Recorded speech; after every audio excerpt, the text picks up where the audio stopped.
This is QTV News with me, Mamudu Gajaga. Our top stories. President Julius Maada Bio and First Lady arrived in the Gambia. The Drug Law Enforcement Agency boosted. Fire engulfs a compound at Bakote. Those are our top stories, and now the news in detail.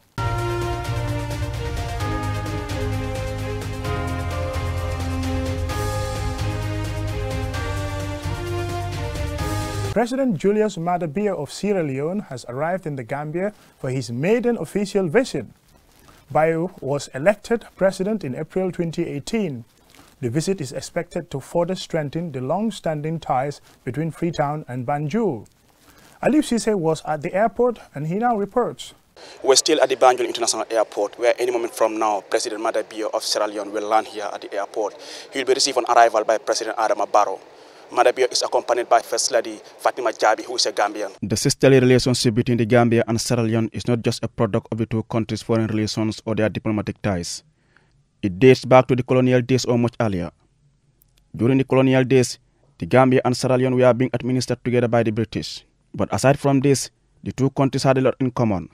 Both countries were and continue to be populated by the same ethnic groups, Mandinka, Fula and Ako amongst others. The two countries share almost the same cultural practices such as wedding, funerals and naming ceremonies. Education has been one of the most pronounced areas of relationship between the Gambia and Sierra Leone.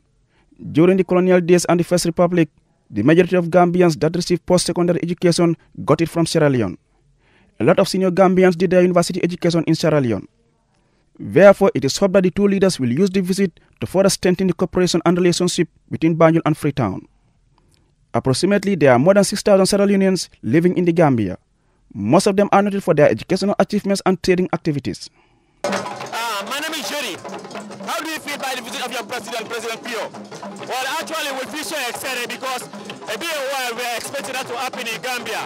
You know, and finally today, we were about to welcome our wonderful president, who is Julius Maada Bio.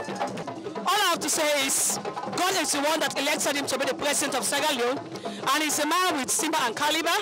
And all I want to say is that let every Sierra Leoneans put their hands together to work with him. His Excellency Julius Maada Bio and First Lady Fatima Bio, they are highly welcome in the Gambia. It's an overwhelming feeling, you know, because he's not only the president of the Republic of Sierra Leone, but he's one of us. We grew up together, we attended the same school, we slept in the same dormitories, we ate what we call condom in the same dining hall. We went through drillings together, and some of us were his classmates. It's a wonderful feeling. And besides, he's making us so proud by what he's doing in Freetown. We have never had a president like him. So you're looking forward to seeing him today? Oh, there are so many things we have to tell him. He already knows them because he's a boss school boy. And once a boss school boy, always a boss school boy. The Gambia-Sierra Leone relation is much deeper and wider than the diplomatic ties manifested in the foreign policies of both countries towards each other. This is manifested by the fact that President Bio's First Lady and former actress Fatima Jabi is a Gambian. During his stay in the country, Maada Bio will hold talks with President Barrow on Wednesday at the State House in Banjul before both leaders face the press for a conference. Meanwhile, the two First Ladies, Fatima Barrow and Fatima Jabi, will be visiting the Edward Francis Tumor Teaching Hospital in Banjul. Reporting for QTV News, I am Aliou Cisse. Following the week-long break, the Truth, Reconciliation and Reparations Commission Tuesday resumed ongoing public hearings with the testimony of ex-RSM Babukar Jeng on the events of July 22, 1994, amongst others. QTV's Ansumana Esunyasi reports. Ex-Regimental Sergeant Major Babukar Malik Jeng of the Gambia Armed Forces today opened his testimony before commissioners of the Truth, Reconciliation and Reparations Commission. He was testifying in relation to events that led to the 1994 military takeover, the November 11, 1994 incident, as well as his subsequent arrest, detention and torture. Further testifying, the witness alleged he stopped the trucks carrying soldiers who were heading to the airport to perform the guard of honor for ex-President Jawara, who was returning from an overseas trip on the 21st of July 1994. This, he said, was as a result of the fact that soldiers were armed with rifles loaded with live rounds, a situation he said was not normal. On the reported confrontation that took place at the airport between ex-President Jammeh and the Nigerian commander, the witness claimed he personally took Jammeh's gun from him as he was reluctant to hand it over to the Nigerian commander. Jibril Sey came to me, we stood aside, he told me that your coming to camp was very timely. I said, why? He told me that those vehicles were already loaded with live ammunition. Live rounds were loaded into the trucks heading to the airport. The fact that I stopped the vehicles and then asked everyone down for me to come and inspect them before they go, everything was unloaded, the trucks sent back to the armory. Did Jibril say stop the truck at all from leaving? If he knew that there were live rounds in the truck, did he have the authority to do anything about that? No, but I stopped the truck before they leave the camp. That was when I just arrived at the camp. But that was prior to your conversation with Yes. Jibril Say. He was not part of the Guard of Honor up to the last minute. Why he was put in the Guard of Honor, I don't know. What I'm trying to understand is why you stopped the truck as soon as you arrived. Okay, because the way and manner I saw the soldiers dressed, going for Guard of Honor, that was not how we prepare. Normally, if we have a Guard of Honor or any parade, soldiers will take 48 to 72 hours getting themselves ready, neat, signing boots, etc., to go to that parade. But when I saw them, I saw some of them with these dark glasses, goggles, some with red, yellow, green ribbons on their arms, which was very unusual for me. Asked of the events that took place at Denton Bridge on the morning of 22nd July 1994, the witness said Jammeh told him at the bridge that they were embarking on a protest against the presence of the Nigerian soldiers in the country, accusing them of denying them of their rights and privileges. So at that point, your conversation with Lieutenant Yahya Jammeh, he told you why you weren't informed. He told you what was happening. What happened next after that conversation? Was there, I asked him, what happened at the camp? He said to me, nothing. I said, you sure? He said, yes. I said, hope no injuries, no nothing. He said, no. But I saw a soldier who was having his hand with blood all over on a bandage. I asked why. They said he was trying to open this ammunition box, which is in like a sardine tin, and then he was forcefully trying to peel it, and then he got his hand cut, and then they said that was the only guy who was injured in it. And then I said, what about the rest of the soldiers? He said to me, everyone is fine, only that they've sent about 2 sections to Fajara Barracks, and they've already taken over Fajara Barracks. I said, what do you mean? He said, yes, they've already taken over Fajara Barracks. They sent there 2 sections. And in that group, that's where Sana Sabali and Dot Fall was. Meanwhile, the witness will continue his testimony on Wednesday. Ansumana Isonyasi for KTV News. The Drug Law Enforcement Agency on Tuesday received equipment from the United Nations Office on Drug and Crime through a German-funded project at the Drug Law Enforcement Agency headquarters in Kanifing. Jennifer Sonko was there, and this is her report. The handing over of the equipment is a final activity of the project, enhancing national capacities to detect and investigate cross-border organized crime in the sub-region. The donated equipment includes IT equipment like digital cameras, cell phones, laptops, and evidence collection equipment like safes, rifle boxes, amongst other things. Speaking at the presentation, the UNODC program coordinator in the Gambia said the cross-border project was developed through a consultative process, starting with a United Nations interagency mission to Banjul in February 2017. I trust the equipment that UNODC is handing over today to the Special Investigations Unit and Jabora Border Post will enhance evidence collection and analysis in the fight against organized crime. IT equipment, including laptops, printers, cell phones, and digital cameras. And evidence collection equipment, including safes, waterproof and lockable cases, and rifle boxes. I wish to commend the Federal Foreign Office of Germany for the continued partnership with UNODC in West Africa to support progress toward the Sustainable Development Goal 16, peace, justice, and strong institutions, and especially for supporting UNODC activities in the Gambia. Deputy Director of the Drug Law Enforcement Agency, Alhaji Tijan Ba, requested more training for the drug law enforcement personnel to improve on their expertise. Coming back to the items that are donated here today, these things will definitely, I would assure you that they would be put in the best use.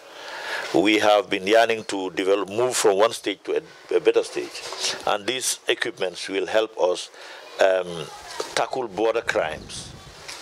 You know, the Gambia is a country that is a lengthy one and exposed to a lot of porous borders between ourselves and the Senegal. And having gone through this training, the trilateral organized training between the Gambia, Senegal, and Guinea-Bissau will surely help us in interdicting crimes that are crossing the border. Transborder crimes are facilitated by drug use and drug sales. The proceeds of drug is what we think is fueling crime, because the proceeds of drugs is what is sponsoring major crimes like terrorism, money laundering. And these things couldn't be tackled without having the proper equipments in place. The deputy head of mission of the German embassy in Dakar said the project is a unique opportunity to support robust strategies and to provide an effective response to cross-border organized crime between the Gambia, Guinea-Bissau and Senegal. Reporting for QTV News, I am Jenna Basonko. The Ministry of Basic and Secondary Education over the weekend gathered education stakeholders for a week-long deliberation on pros and cons of the education sector and ways of improving the sector.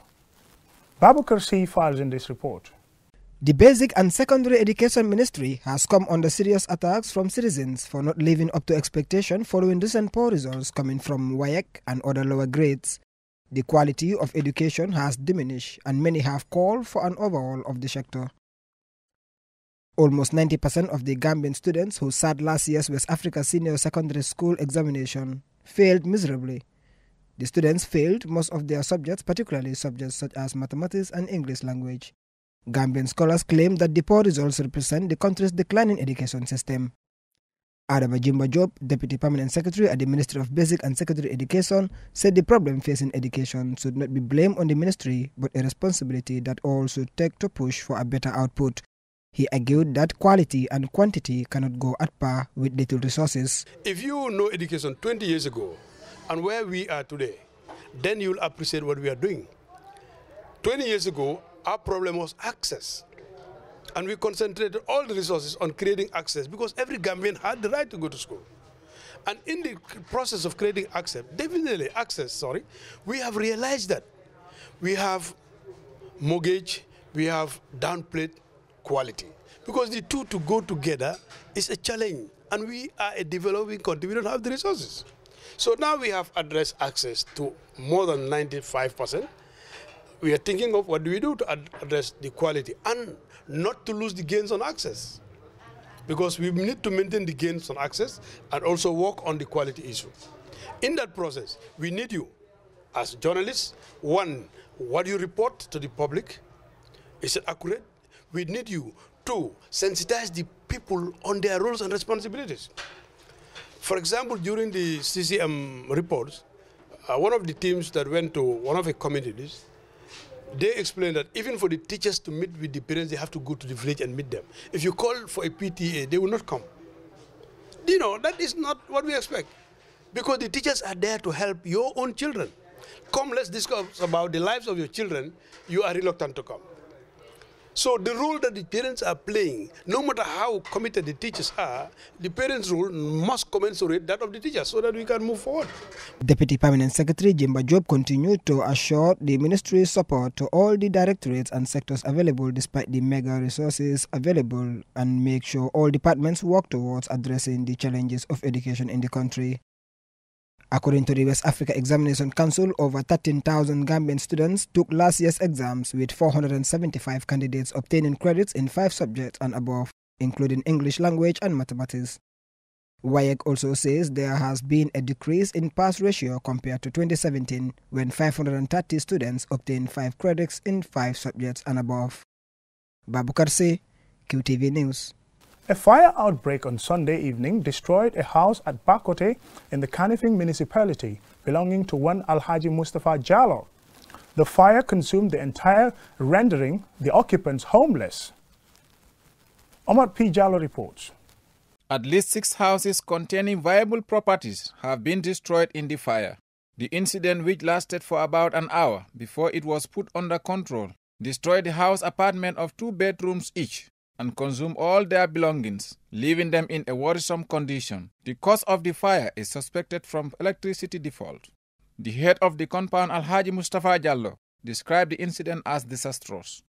Bori waktu jina idal efechere. The fire started around 4:30 p.m. when I was sitting under my veranda reading the Holy Quran. Then the children shouted, "Imam, fire in the house." The neighbors really tried their best. The fire service came but said their tank was empty and had to contact another fire vehicle. If not for that, the damage would not have been this worst. I'm grateful to the Almighty Allah for what happened. Whatever Allah does is the best for us human beings. Allah has more than what we lost to the fire. I pray that He restore the lost. Jatu Drame, Mariama Njai and Adam Awa Jallo, tenants and victims, said all their belongings have been destroyed in the fire. I was in Banjul when the fire started. I was called to come back that my house was burnt to ashes.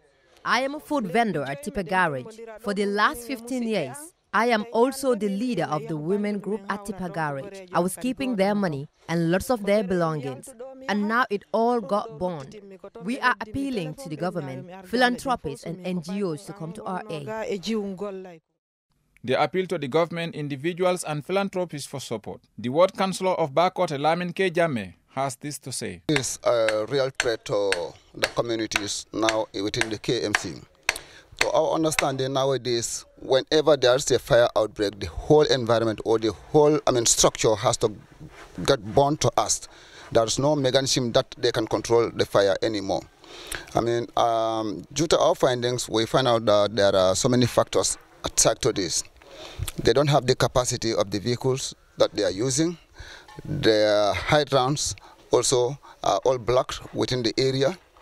The hydrant is where they refill their tanks. So there are very few within the communities, but those few are not even operational. The whole of this area, only one at Kotu police station. So there was one at SOS, which is not functional anymore. On the Sukuta highway, it's not functional. So they have to drive all the way to Kotu, refill it, come back with that small tank. The vehicles are not in order. The hydrants are not functional, so the government has to look into these problems to solve this problem, because otherwise, whenever there is fire outbreak, the whole structure or the whole facility, wherever there is fire, will go on us, because there is no mechanism to control it. So, and it's a threat to the community of KM.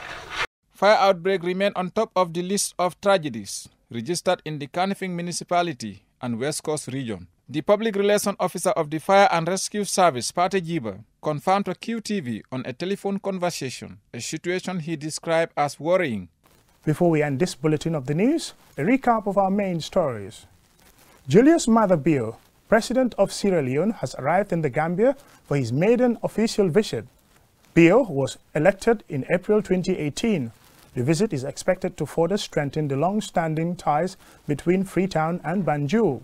Following the week-long break, the Truth, Reconciliation and Reparations Commission Tuesday resumed ongoing public hearings with the testimony of ex-RSM Babukar Jeng on the events of July 22, 1994, amongst others. The Drug Law Enforcement Agency on Tuesday received equipment from the United Nations Office on Drugs and Crime through a German-funded project at the Drug Law Enforcement Agency headquarters in Kanifing. That's it for this edition of the news. Thank you very much for watching, and bye for now.